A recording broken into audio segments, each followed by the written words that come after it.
Hello, my name is Claus Meyer. Today I will show you my beetroot soup. In it you'll find apples, celery, shallot, garlic, and not to forget this beautiful vegetable, horseradish. Hi, I'm here with Claus Meyer. He is a restaurateur.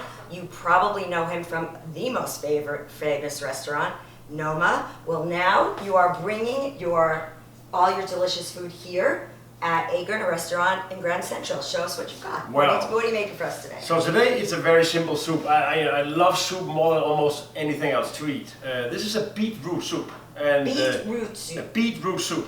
So this is a beetroot. Somebody haven't even seen a beetroot. With apples, a little bit of shallot, some garlic, some celery, and some parsley. And what is very celery. Okay. Celery. And what is very important with any root vegetable soup actually is that you have something acidic and something bitter to counterbalance the sweetness of the beet or any other root vegetable. Okay, let's get started. What is first? Well, as you can see, I've chopped the beets, the shallot, the garlic, even the apples. First you want to cook these ingredients at a pretty slow heat until they're translucent. What kind of oil? You can use canola oil, rapeseed oil, olive oil.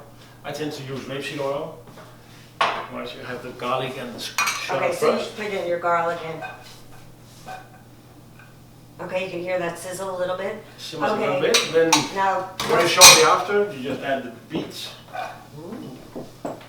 And as you cook at slow heat, you have nothing to worry about.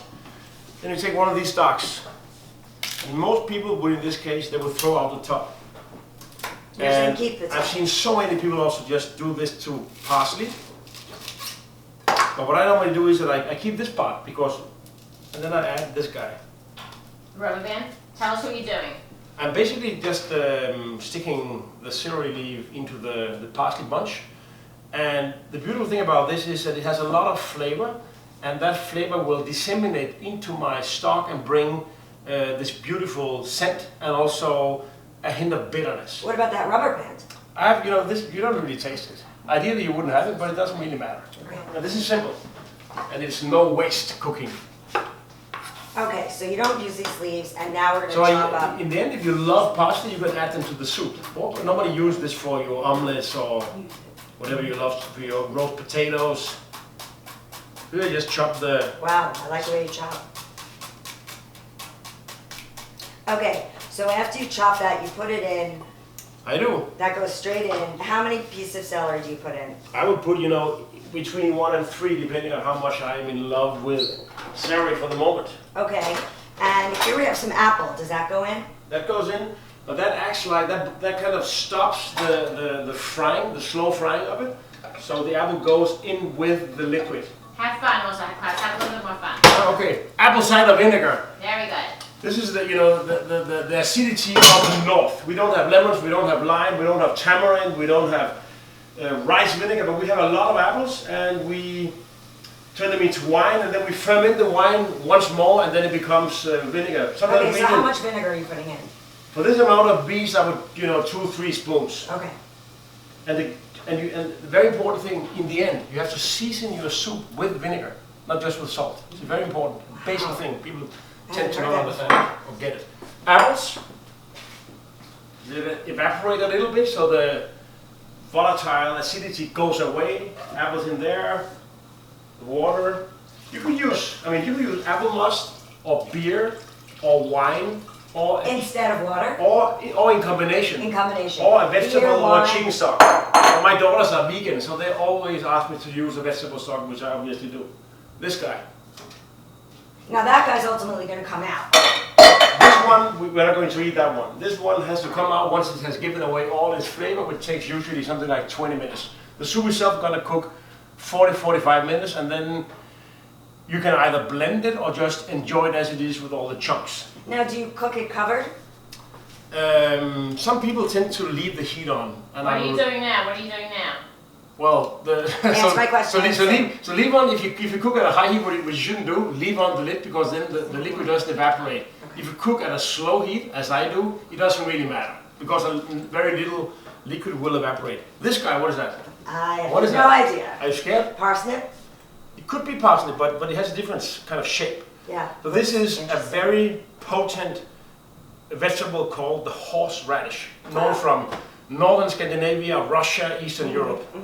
And it goes phenomenally well with beets. Has a bit of a hot flavor. Yeah, it is. It has a lot of hot flavor, actually. It resembles, in that sense, chili, ginger, mustard, radishes. It actually causes pain in your mouth. It stimulates what is called the trigeminal sense. Hey, But so a lot of it will kind of be unpleasant. But science has proved that a little bit of pain seems to be something that a lot of people enjoy. Okay. So a modest amount of pain. And how much of the horseradish do you put in? Well, again, depending on how much pain you like in your mouth and how used you are. It's like chili. Some people love chili, some people don't love it. So it makes it hot and spicy.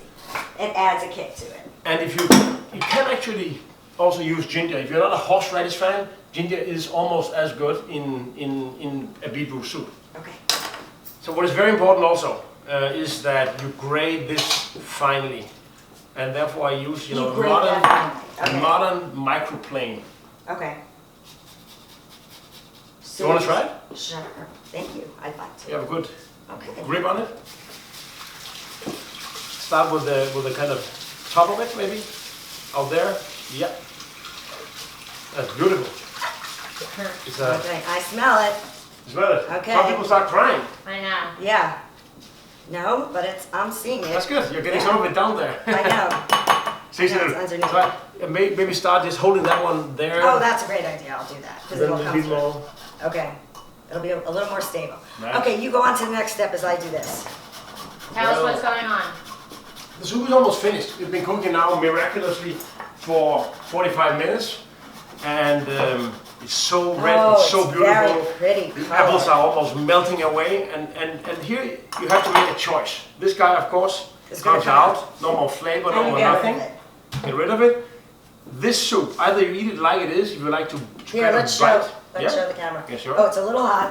Has to be. Just point it towards. So you can Um, either eat it chunky like that. Exactly, or you can blend it, or you can squeeze it through a sieve. No matter what you do with it, you can even, of course you have to season it as I Failed. told you before. So before you serve it to anyone, make sure that the balance between the natural sweetness of the beet and the acidity of the apple cider vinegar is wonderful. So you have to taste it. You have to taste it. It goes, Okay. all soups is very important. And then in the very end, you add the horseradish Hi. to Okay. taste of course. Whoa. Okay. And what is very nice about this soup is also that you can serve it in the morning as a cold beverage. Is that right? And if we For get breakfast? a deciliter of this one, you really wake up. Delicious. Ooh, I The more horseradish, the more you wake up. I bet. That's kind of it. Okay, well, thank you very much. Thanks for having me. So this is it. I hope you will enjoy my soup. And by the way, should you have the time, then come by and visit me at Great Northern Food Hall in Grand Central Terminal.